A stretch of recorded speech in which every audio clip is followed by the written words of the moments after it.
Do you feel alone? Like no one sees your struggles or hears your prayers? Matthew 1:23 gives us a promise.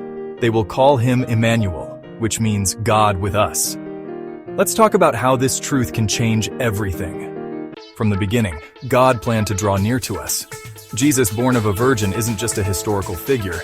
He is Emmanuel, God stepping into our world to walk with us, love us, and save us. God with us. These three simple words, but they hold incredible power. God is with you in your pain. When life feels heavy, He carries you. God is with you in your joy. He celebrates your victories, big and small. God is with you in your uncertainty. He sees the future you can't and walks with you step by step. Unlike human relationships, God's presence is constant. He doesn't leave when life gets messy. He doesn't pull away when you fall short. As Max Lucado said, God never said that the journey would be easy, but He did say that the arrival would be worthwhile. Emmanuel isn't just a name, it's a promise that you are never alone.